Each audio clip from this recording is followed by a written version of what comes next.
Olá pessoal, vamos a mais um vídeo. Hoje vamos falar sobre transmissor de temperatura de 4 a 20 mA. Como funciona o transmissor de 4 a 20 mA? Nós vamos tratar nesse vídeo não como funciona a nível de circuito, mas como a nível de processo. Como está lá, como ele se apresenta no processo de um modo geral. Então, como funciona um transmissor de 4 a 20?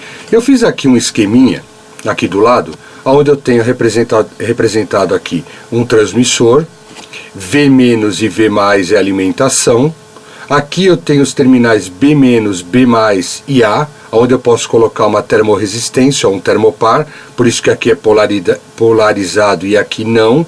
Por que aqui não? Porque normalmente a termorresistência tem o terceiro fio e o A aqui ele pode ser colocado como o terceiro fio de um PT100. Por que aqui é polarizado, pessoal? Porque aqui o termopar tem polaridade. A termorresistência tem polaridade? Não, é uma resistência. Resistência não tem polaridade. Então, ficaria dessa forma representado a entrada. Aqui temos um circuito, onde temos uma fonte de alimentação menos e mais, de 9,5 a 36. Sempre é 9,5 a 36? Não. Eu tenho transmissores de 5 a 45, eu tenho transmissores de 12 a 30. Então, eu tenho que pegar o manual do transmissor para ver qual a alimentação do transmissor que eu tenho. Nesse caso aqui, desse circuito, eu estou representando ele como 9,5 a 36 volts DC, tensão contínua. Por que 9,5 a 36? Né? Por que não uma tensão fixa? Eu fiz um vídeo que fala sobre a alimentação de transmissor de temperatura de 4 a 20. Eu sugiro que o pessoal dê uma olhada nele aí, porque isso tem a ver com a carga, com a resistência de linha. Quando eu alimento ele aqui eu tenho uma RL, que é a carga, que é a resistência de linha, que pode ser aqui um controlador de temperatura, pode ser um CLP, né? Então eu coloco aqui representado como uma carga. E esse circuito fechado, ele me responde desde que devidamente alimentado conforme a carga que eu tenho, com um sinal de 4 a 20 mA, uma corrente de 4 a 20 mA. Então vamos dar uma lida aqui, pessoal. A mesma entrada que alimentamos o transmissor, está aqui, alimentamos o transmissor, ele tem uma alimentação, é a que responde com uma corrente que varia entre 4 a 20 mA, que é essa corrente aqui, desde que devidamente alimentado esse transmissor, de acordo com a carga que eu tenho aqui, né? Essa saída é linear, independe do sensor de entrada, seja ele uma termorresistência ou termopar. Termorresistência, por que termorresistência? Porque pode ser um PT100, pode ser um PT1000, pode ser um cobre 10, né? Então é uma termorresistência.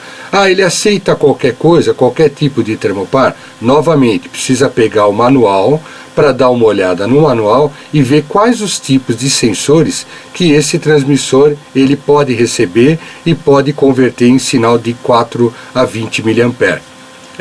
Aqui eu coloquei um exemplo de um transmissor da década de 80, né? Que a gente fala sobre saída linear. Poxa, sempre é saída linear. Não. Antigamente os transmissores tinham saídas não lineares. Existiam instrumentos que faziam essa linearização. E quando não usava esse instrumento, eu incorria no uso de transmissores com erro. E eu trabalhava com esses erros. Acreditem ou não nisso. Então nós tínhamos transmissores que davam erro em função do que? Da saída não linear. Isso muitas vezes tinha que ser corrigido a nível de CLP, né? Então hoje, praticamente 100%, eu digo 100% dos transmissores são saídas lineares, tá? Vamos avançar um pouquinho aqui para entender um pouquinho o passado aqui. Eu fiz aqui um zoom desse transmissor para que a gente possa ver o menuzinho que está aqui em cima, as informações que esse transmissor trazia, que é um exemplo de um transmissor dedicado da década de 80. A faixa de temperatura era pré-definida quando da fabricação dele. Então aqui está a faixa e eu colocava a faixa aqui, fazia por escrito ou colocava uma etiqueta. Aqui era uma tarja que era própria para que pudesse realmente escrever. E essa faixa de temperatura ela era definida por componentes, de modo a você modificar os resistores da placa para que você pudesse mudar a faixa de temperatura desse transmissor. O elemento sensor era definido também quando da fabricação. Então, quando era fabricado o transmissor, eu pedi, olha, eu quero esse cara aqui para termopar tipo K, termopar tipo J, eu quero para PT100. Então, dependendo do tipo de do sensor que eu ia utilizar, eu pedia, e na fabricação era determinado isso de modo a se modificar o hardware dele, e depois de feito tudo isso, a gente fechava ele com resina, então ele ficava totalmente lacrado, né? A indicação de ruptura era configurada por jump. Então aqui, olha, tem os desenhinhos do sinal de ruptura. Poxa, o que é sinal de ruptura? Então ele pode ser maior que 20 mA ou menor que 20 mA. Nesse transmissor, pessoal, vamos olhar aqui ele por inteiro. Pode observar que tem 4 terminais, né? E esses terminais eram acessados por esses bornezinhos que tem aqui. Ficaria uma placa que era soldada nesses terminais, né? E aqui eu tenho uns parafusos onde facilitava eu entrar com os fios. Veja, desses 4 terminais, desses 4 pinos, né? Eu tinha o pino 1, 2, 3 e 4.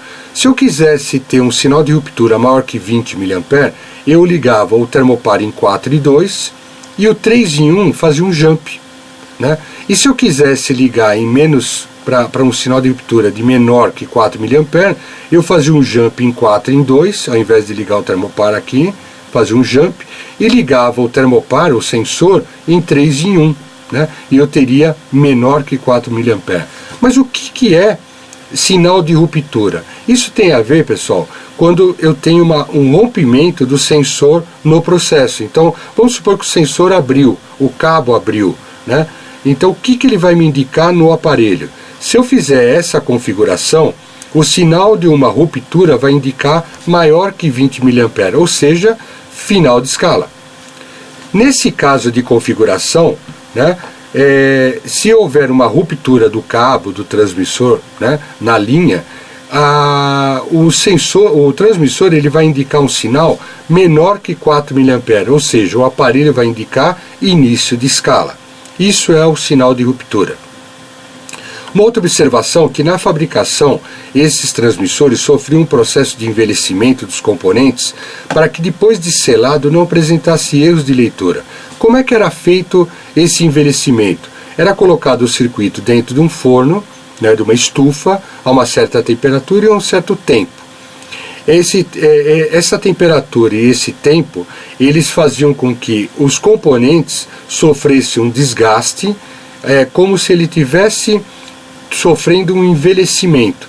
Depois desse processo, fazia um teste para ver se eles estavam ainda medindo dentro das condições iniciais, né? Se ele não estivesse medindo, alguns componentes eram substituídos e voltado a fazer esse teste, porque esses componentes deram problema, e uma vez ele dando todos os sinais de que ele estava de acordo, era fechado através de uma resina e selado.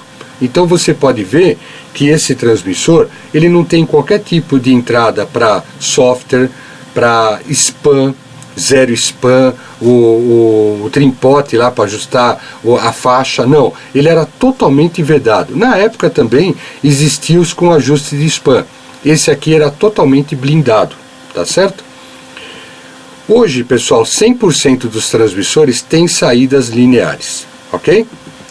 Vamos avançar um pouquinho mais e vamos entender aqui a alimentação, lembrando que tem um vídeo que fala exclusivamente sobre a alimentação de transmissor de temperatura, tá?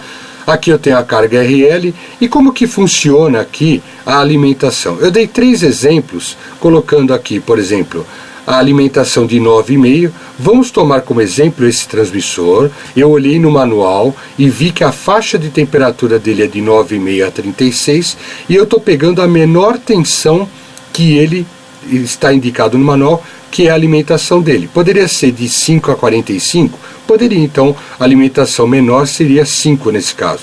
Nesse transmissor a menor alimentação é 9,5, então eu coloquei aqui. Para uma alimentação de 9,5, a carga de RL é 0. Então, se eu colocar 9,5, ele não vai suportar nenhum tipo de carga nesse circuito, ou seja, eu não posso colocar um controlador de temperatura, eu não posso colocar um CLP, eu não posso colocar nenhum tipo de carga, ou seja, o RL seria 0.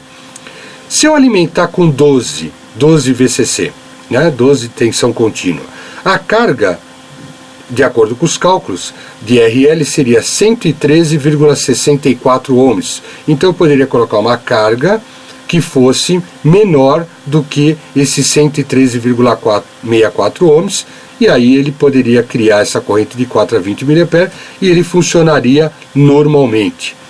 E uma alimentação de 24, a carga subiria o RL para 659,09 ohms.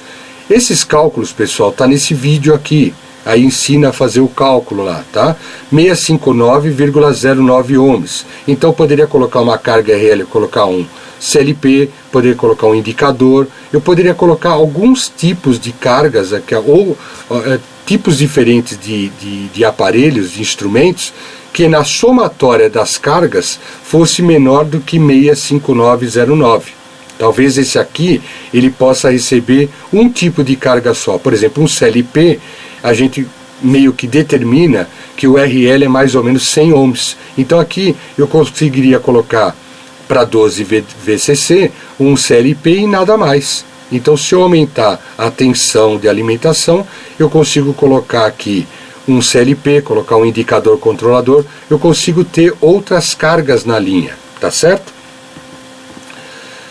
Um ponto importante, como a gente falou da somatória das cargas, é dimensionar a fonte de modo que seja 10% maior do que a soma das quedas de tensões nas cargas da malha. Uma fonte que apresente uma tensão abaixo desse valor impedirá o funcionamento do instrumento. Aqui eu tenho um circuito, né, um esquema de ligação de 4 a 20. Então eu tenho uma fonte, um transmissor de temperatura que ele tem uma alimentação para que ele possa funcionar, tá certo? E aqui um controlador de temperatura. E esse circuito aqui, funcionando a 24 VCC, ele me responde com uma corrente de 4 a 20 mA proporcional à temperatura. Esse é um esquema de ligação. Poderia colocar aqui um CLP? Poderia, desde que eu tivesse uma tensão de alimentação que fosse suficiente para a soma das resistências das cargas, né? O vídeo lá de alimentação de transmissor de 4 a 20, ele ensina a fazer esses cálculos, tá, pessoal? Exemplo de um transmissor, por exemplo, se ele for uma escala de 0 a 200, né, eu tenho uma corrente de 4 a 20 mA proporcional à escala desse transmissor. Por isso que quando eu vou comprar um transmissor, ou eu tenho um cabo de comunicação, eu preciso colocar nele qual a faixa de temperatura que eu vou trabalhar, tá certo? Eu colocando a faixa, eu vou ter uma corrente de 4 a 20 mA proporcional à faixa. Então, por exemplo, se eu tenho uma escala de 0 a 200, a corrente de 4 mA vai estar representando o 0 ohms, o 0 graus Celsius, desculpa. E 200 graus Celsius estaria representado pelo 20 mA, ou seja, 4 a 20, de 0 a 200. Como eles são lineares, eu tenho uma resposta proporcional a essa faixa em relação à corrente. Então fica fácil de eu calcular os valores. Uma escala de 0 a 300, o 0 seria o 4 mA e o 300 seria o 20 mA. E assim por diante, pessoal. Para finalizar aqui, né, vamos entender aqui o B mais, o B menos e o A, que eu havia falado no começo. O B mais, eu coloco um elemento positivo de um termopar ou um dos fios da termorresistência, da carga da resistência. A PT100 tem 3 fios, eu colocaria os 2 fios que dá a resistência principal e o terceiro fio colocaria aqui no caso do PT100, o terceiro fio da termorresistência. O B menos, o elemento negativo de um termopar ou o outro fio da termorresistência. Então, e o outro fio da termorresistência. E o A, eu colocaria o terceiro fio da termorresistência. Então, é bem fácil, né? Aqui a termorresistência como um todo e o terceiro fio dela ligado em A, né? Existem vídeos meus também ensinando a fazer isso aqui, tá, pessoal? A resistência DRL pode ser indicador de temperatura analógico, né? Poderia ser representado por essa RL. Um indicador de temperatura analógico a gente considera como sendo basicamente aí, normalmente, um valor de 25 ohms a nível de cálculo, tá? O indicador de temperatura digital também 25 ohms. Um CLP, controlador lógico programável, a gente tem que considerar como uma carga de 100 ohms. Tá aí o vídeo, pessoal, né? Se alguém tiver alguma dúvida, quiser escrever, a gente está à disposição aí de vocês, tá? Eu fico à disposição, agradeço a audiência, meu muito obrigado a todos e até logo.